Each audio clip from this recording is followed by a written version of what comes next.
Hello everyone, আসসালামু আলাইকুম। সবার সুস্থতা কামনা করছি। কথা না বাড়িয়ে চলুন মূল আলোচনায় যাওয়া যাক। Welcome to way of study channel. আজকে যে বিষয়টি নিয়ে আলোচনা করব সেটি হচ্ছে কোন কোন জায়গা কোন কোন সেক্টরের অধীনে ছিল যুদ্ধকালীন সময়ে সেটি।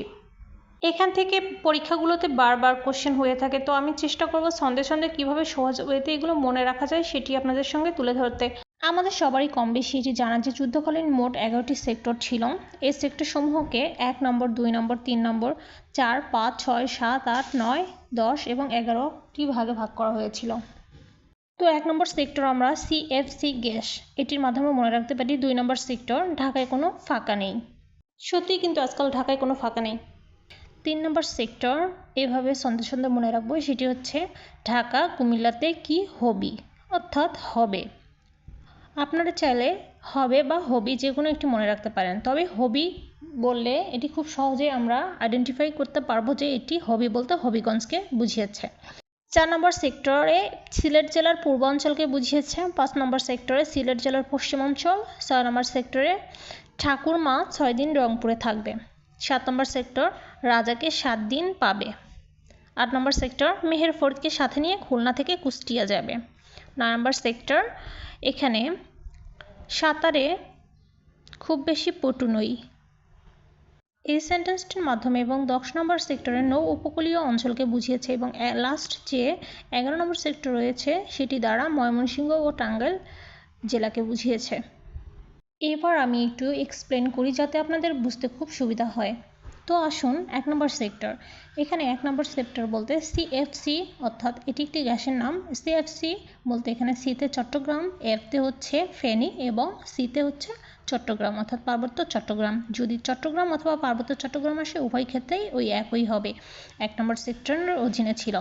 2 নম্বর সেক্টর, 2 নম্বর সেক্টরে ছিল হচ্ছে ঢাকায় কোনো ফাঁকা নেই, অর্থাৎ ঢাকায় বলতে ঢাকা, কোনো দিয়ে হচ্ছে কুমিল্লা, ফাঁকা তে হচ্ছে ফরিদপুর, নেইতে হচ্ছে নোয়াখালী।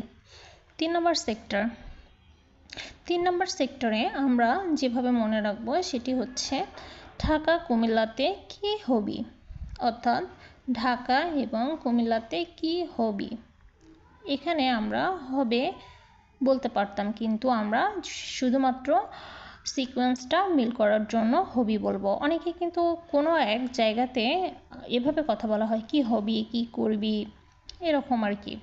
এবার সে 4 নম্বর সেক্টরে, 4 নম্বর সেক্টর বলতে সিলেট জেলার পূর্বাঞ্চলকে বুঝিয়েছে এবং 5 নম্বর সেক্টর বলতে সিলেট জেলার পশ্চিমাঞ্চলকে বুঝিয়েছে।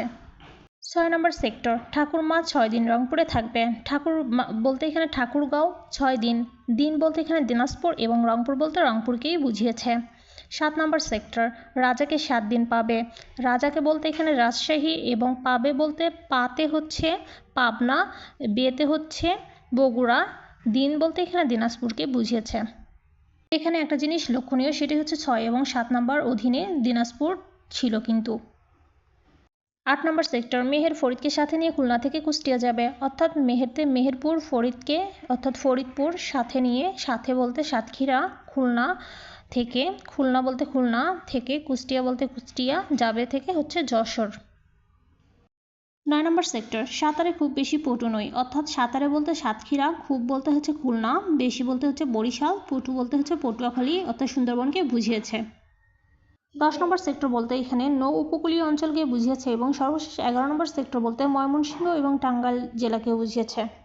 দেখতে দেখতে একদম ভিডিও লাস্ট পর্যায়ে চলে এসেছি। সবার সুস্থতা কামনা করছি। ওয়ে অফ স্টাডিজ চ্যানেলের সঙ্গে থাকার জন্য অনুরোধ জানাচ্ছি এবং সেই সঙ্গে নতুন কোনো ভিডিও দেখার জন্য আমন্ত্রণ রইল। আল্লাহ হাফেজ।